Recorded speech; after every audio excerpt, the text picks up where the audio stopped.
Hey guys, welcome back to part 2 of the ZMR210R build video.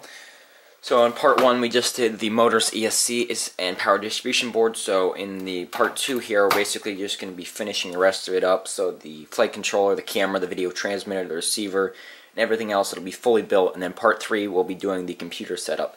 So let's start into the camera. Any other wires we need to add to the PDB here. Okay, so here's the camera that comes in the kit, the RunCam Swift.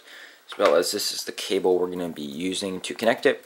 Just a little 3-prong cable. Just going to plug this in to see how long we need. Just got it upside down there. Like that. We put this over here. The camera is going to sit right about here in the front. And all the wires need to do is go to these little pads right here because you get the voltage and the video pass through the PDB. But I want a little bit of slack on here, so yeah, I'm gonna make them just a little bit longer to get some slack on them. Right there. So probably made these, I don't know, 2 or 3 inches long. And I'll strip these. So these pads all across here, you can see there's a row of 3 on each side. This is the camera side. You can see hopefully it's the negative, positive camera, and then there's 12, 5, and VCC over here. So you can select your voltage by bridging any of those pads. So I'm going to be bridging the 12 pads, and you bridge them vertically. I'm doing the 12 volts for the camera, and I'll be running the video transmitter off of the full voltage. So let's do that.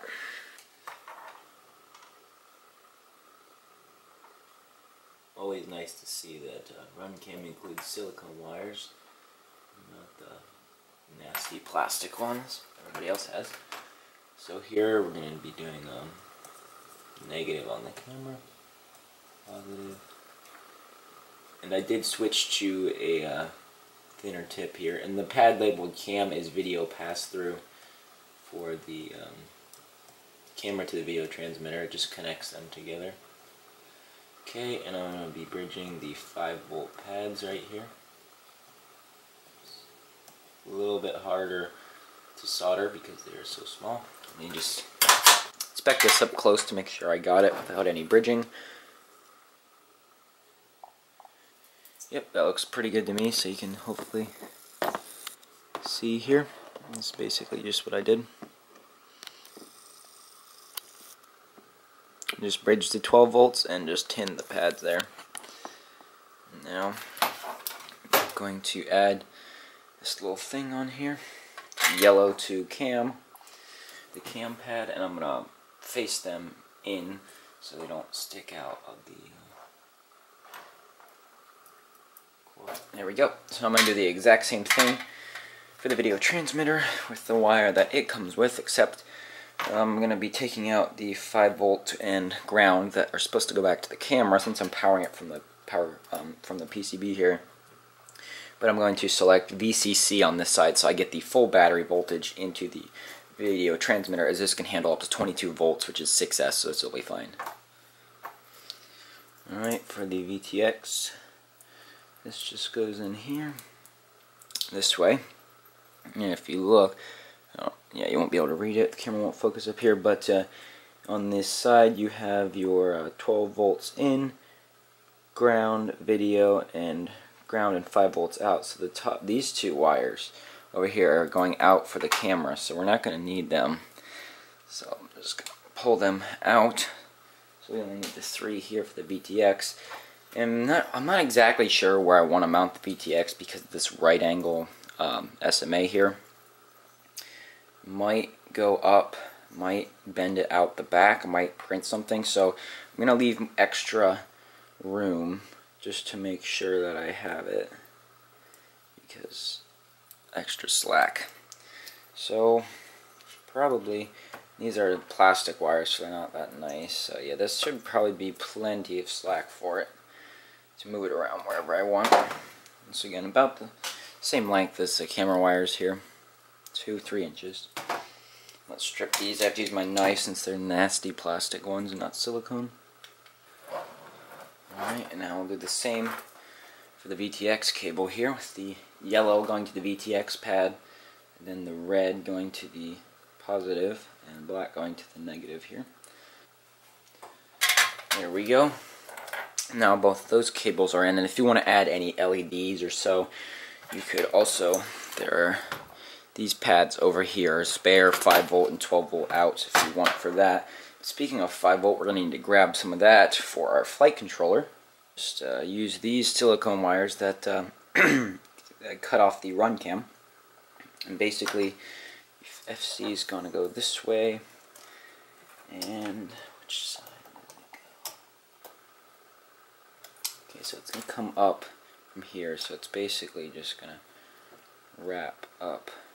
So I'm going to cut them pretty short. Alright, there we go, and then inspect it close, just to make sure you haven't bridged anything. Everything looks good there, and then you can, I usually like to hit all these tiny thin wires with some hot glue, just to make sure as I'm positioning them and they're flexing that they're not going to break off the pad. Alright, so we've got the hot glue over these connections here. So next is the flight controller. So these two wires here, the red and black, are going to go up to power it. And you just put them on any of the voltage or ground pins on either side, and the power will go through. This will be for your camera. This will be the video transmitter here, and this is your battery. So let's see how I want to do this. I want to do it. I want to attach them to the underside because it just makes a nicer wiring. So what I do is I stick the flight controller on like that, the camera not fall over, on the pins here, upside down, and this will just be 5V. So the middle here is voltage, and the one towards the outer edge of the board is ground. And S-bus is on this side. So I'm going to solder over here. Using less temperature, so a cooler iron with thinner tip here. And I don't put the wires through the holes. I just solder on top of them. Never had a problem doing it this way.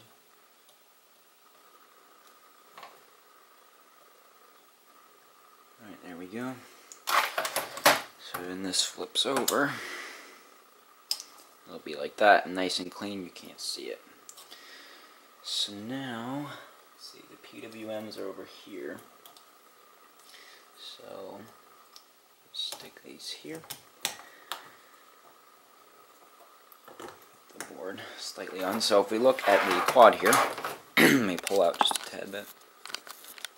So the front is away from us. This is the front here. So this is motor 1, 2, 3, 4. So we have to take the ESCs and wire them up accordingly. And this is the beta flight, clean flight, orientation. KISS is different, I think. I'm not 100% sure. I know CC3D is different. Because the PWM1 is over here. But when the board is going to be flipped, it'll be flipped this way. So they'll be away from us. So we're going to need them to be this long over here. So I'll have to come over to here. I'll leave a little slack. I'll go a little bit more. It's a pain when these are too short. I'd rather have them a little too long since I'm going under anyways. Hopefully. And I strip these very...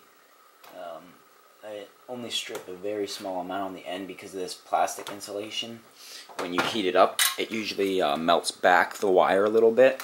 So if you strip it normal lengths, you'll probably end up with too long a wire, then you'll have to trim it. Because the pads are pretty small. So. You see it's shrinking back alright. So,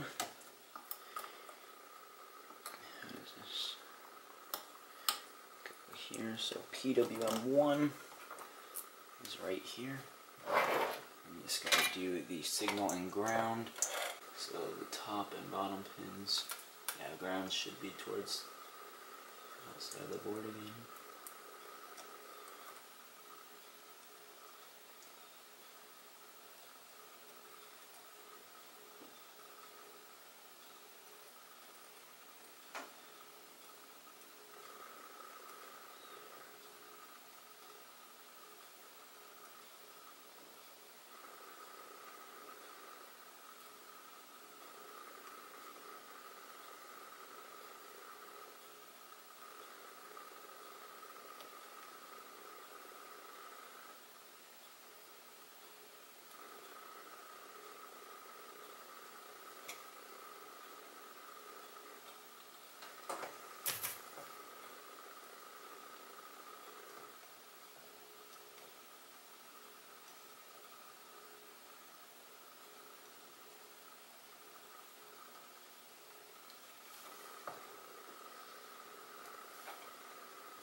Alright, there we go.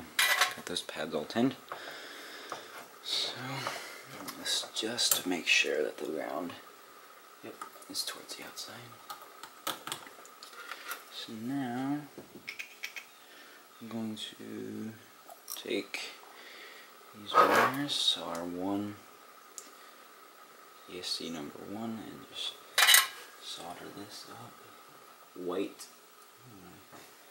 White to the signal, black to the ground.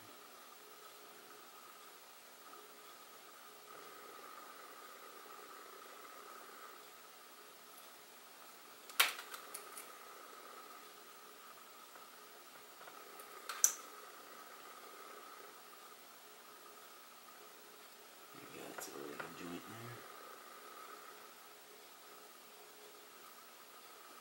And there's that one. So now motor 2. Alright, there we go. I think that's about it. Hopefully you can see there, because we've allowed for this flipping over motion of the board, it can make things quite tight on that last 4th motor. But let's just get the board down on the pins, standoffs here. And you could use pins if you want. They are included with the flight controller. However, I don't know, I feel like pins are kind of out of date. They just take up too much room, add some weight, and there's just not that much reason. So you can see, there we go, very nice, clean, low stack. It's about as tight as you can get it with these standoffs here. So there's no room in the receiver, no room for the receiver there. So I'm going to put the receiver on top, and I might just wire that to the top of the board here, because we'll probably be hiding it anyways. And I'm using a FreeSky XSR, so let's get that ready. Alright, so here we are back, and I was planning on using this XSR here, but you can see the antennas are rather short, and I usually mount it in between the flight control and the PDB, but I don't think so. There's not enough room in there. I'd rather not. And I was going to mount it on top maybe, but I didn't like the way that looked, so maybe I thought, and also the antennas, they're not really long enough to come back and then up through the plate, so I thought maybe I could use an X4R, but I don't know, it just didn't look good to me, so I decided to go back to the XSR and mount it in the back here. You can see it'll fit just right down between these standoffs here, and the plug just misses and it'll go connect right here to the flight controller. Now the antennas are far enough back that they can come up this standoff and out the top plate. So I think that'll be a better solution here. So this comes with PPM and S-Bus, but we're only going to need S-Bus, so we don't need, let's see, don't need the green wire, and I don't need the yellow because I'm not using S-Port telemetry. I just never have, so I don't need green and yellow. Right there. You probably should use tweezers, something to pull on that so you don't just rip them out like I do, but I've never had a problem doing it that way. So this just is going to go in, and if this is going to mount here, I'll probably use a zip tie or some double-sided sticky tape, maybe both. They'll just come to right about here. So let's just cut those right there, pretty short. Nasty plastic wires. FreeSky includes silicone wires on your receivers. Alright. Let's tin these wires, and the S-Bus pads, which are on the far left at the back of the board here. The top is just your S-Bus signal in, and then the middle is your 5 volts to power the receiver that comes from the flight controller. And then the middle, and the bottom is your ground pad.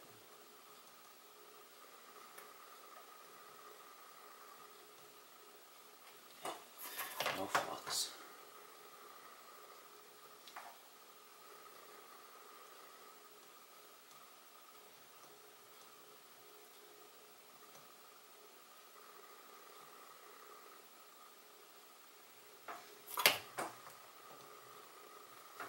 There we go. Let's do these little guys.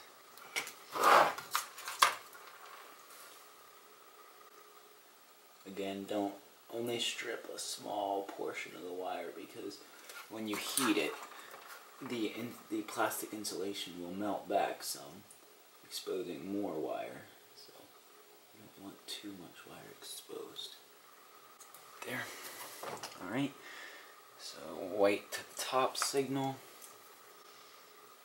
Right here.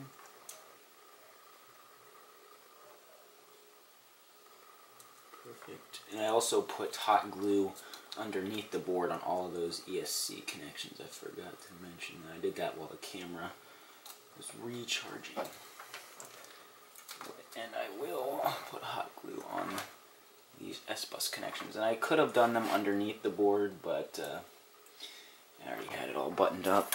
Didn't feel like putting that, so now let me hot glue these connections quick, and then this is already heat shrink, so it should be nice. And the bind button's up, so we can bind it very easily later on. There's a cutout here, so there's not very much space, but I'll just use a tiny little piece. It'll go across here. Second, and don't go very tight on this guy. In fact, you can only get a couple clicks anyways.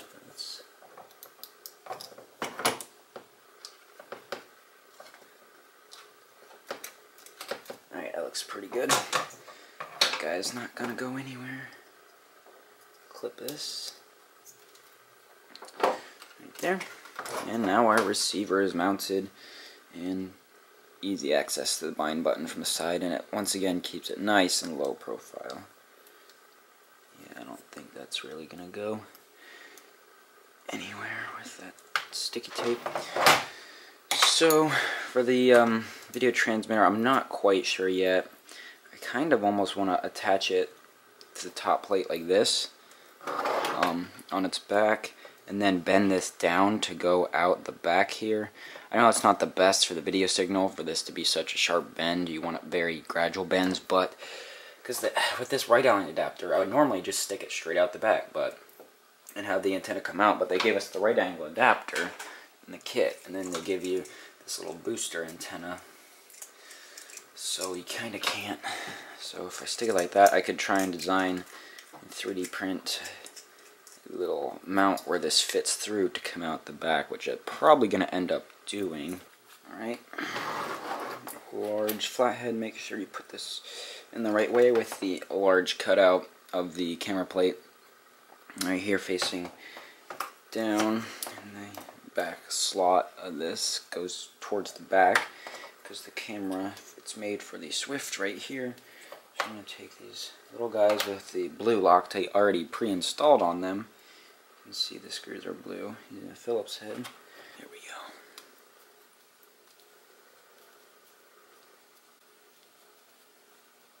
Don't tighten these all the way down yet, because now this is gonna, camera will plug into the top left 3-prong port. The other port is for the OSD if you want to configure that. Basically just change your camera settings, add your name to it. Let's see, yep, that's pretty good tension there. Now I'll add the other 2 screws. You don't really need, yeah, I'm not putting those in, they're impossible. Probably using the wrong screw.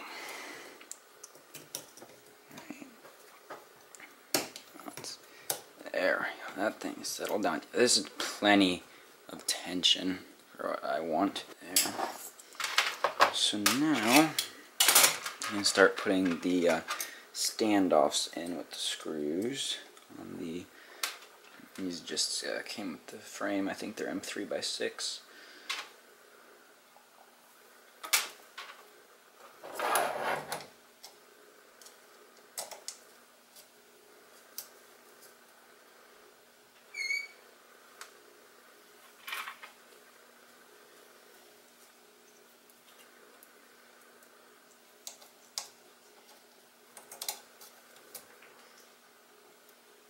Alright, all the standoffs are in there, as you can see. So basically the top plate just goes on. It uses, once again, the M3x6 screws. Just going through all the places. However, for the camera mount, I had this, a friend of mine designed this for me, worked with him, and printed it. It's a 2-piece GoPro session mount since I don't have any flexible material. that goes on the front. Let's see here. It fits the front holes and front cutouts of the frame here. So I have to use some little bit longer screws that I found to put that on. So that's going to go there. I'm not sure how I want to get this guy. I might zip tie it onto here and then bend this down like that. I don't know.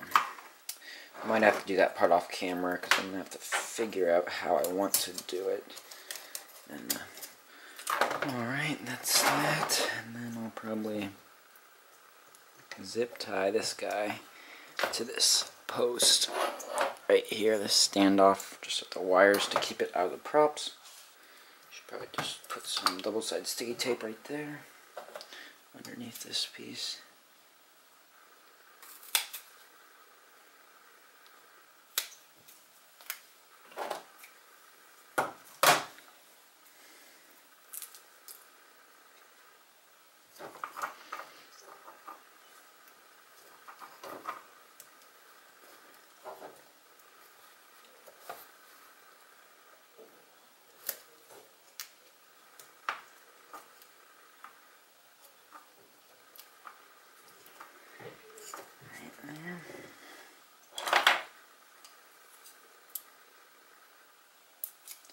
Should have did this before I put the put the top plate in all the way. And then just push this back.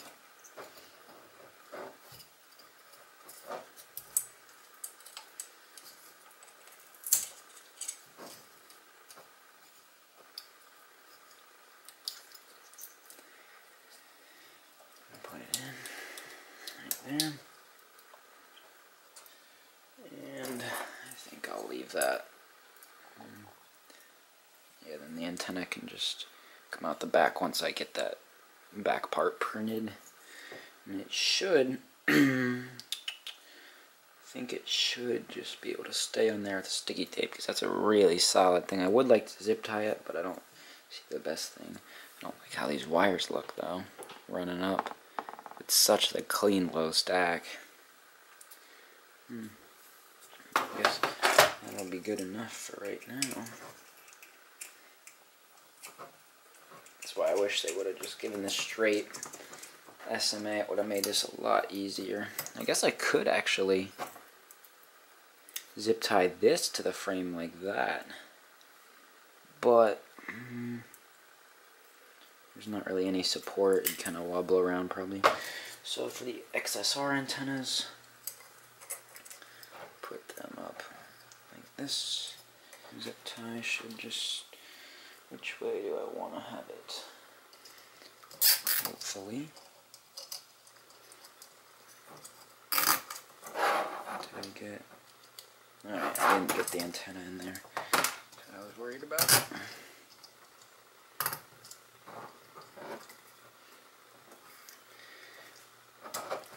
Alright, there we go. Can move forward and backward. Should be good like that.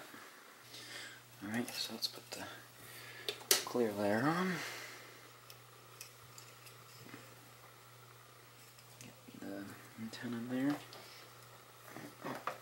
Just make sure it's all the way up. Push that in. That'll be a decent length there. Enough to get it away from the copter and the carbon fiber, so it has really good signal, but not so far. It's just hanging out in the wind and it looks obnoxious.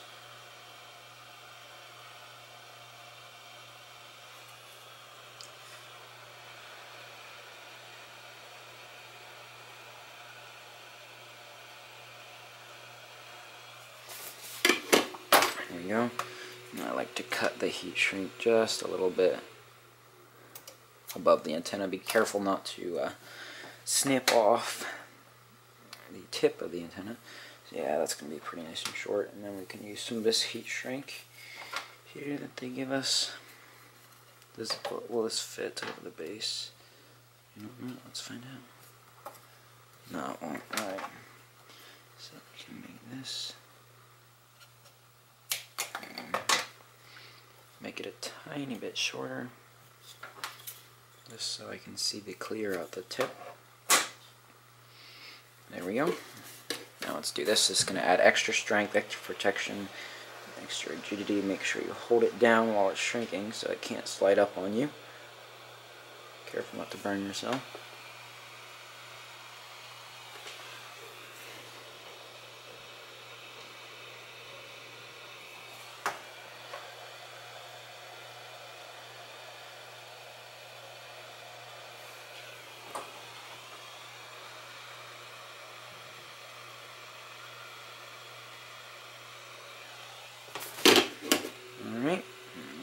Give it a little bend outwards to get a little more angle there.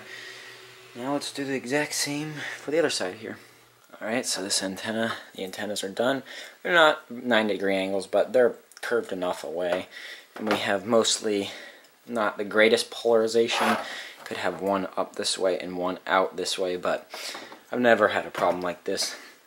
Once again, I will be trying to design my own little thing for the antenna, to a 3D printed part for the antenna with a hole in it to sit back here, and then the antenna goes through. So I'll hopefully have the files available for you guys soon if you want to print your own or have somebody else print it, as well as this camera mount should be hopefully available soon on Thingiverse once we get it uploaded. But next, basically, I forgot to screw the flight controller down with these little nylon nuts, but I don't need to show you that in the video, so just make sure you do that. Don't leave it hanging there. Let's see, I would highly recommend checking continuity with a multimeter to make sure you have no shorts. I just did that and mine seems good. So now I'm just going to add some stickers to the bottom here. So who doesn't like stickers? And then we'll get some little feet on it, and then we'll plug it in, and we should be done if it doesn't smoke. FPV Models and 2 Emax stickers on here.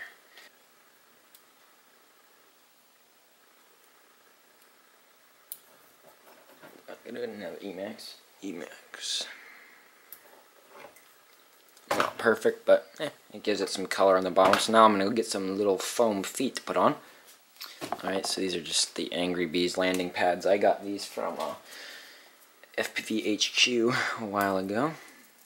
Pretty decent. They're nice little neoprene foam. Pretty sure it's neoprene. The adhesive is very good.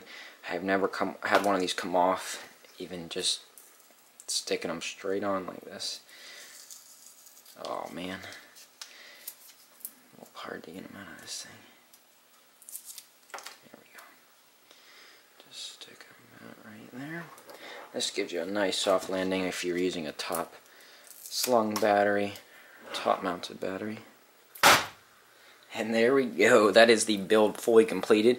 You can see here I put the GoPro Session 5 on with the custom 3D printed mount. Once again, files will be linked soon if they are not already available. Just stuck a battery on here. I would recommend putting some kind of foam or rubber underneath to keep it off of these screws. So you can see here, so it doesn't push into the battery unevenly, as well as to keep it and give it a lot more to grip on. You can see this is pretty loose in here. Just use the 2 battery straps that they include. Once again, it'll be fixed soon. So yeah, it looks pretty good. So I know you guys are all gonna want to know the weight. I bet it's over 600 grams, especially with the camera and mount and this battery. It's not going to be very light, but let's see what it comes out to. 600 grams exactly. So that's actually not that bad, because most of mine that I build come out to about 620, 630 with this frame and this camera and batteries. It's a heavy camera, heavy battery, so I don't really care. They still fly amazing. But 600 is probably the 20 grams lighter is from the frame, so that's pretty nice. So 600 is pretty acceptable there. And this will just, I still need to zip tie this up, and the battery will curl right around into there and be perfect. And I still need to put the little lock nuts on. But other than that, we are fully done. So stay tuned for the part 3 build video, where I'll be setting up the flight controller in Betaflight and the ESCs and the BL Heli configurator. So I'll leave a link down below to part 1 if you want to check that out, which was the ESCs, motors, and the PDB. And yeah, I'll leave a link down to my Patreon as well if you wish to support the channel. You like what I do, you found this video helpful. It would mean a lot to me if you'd help support the channel by leaving a donation there. But yeah, please subscribe if you want already. Hope you enjoyed the build and found it helpful, and I will see you in the next video. Bye.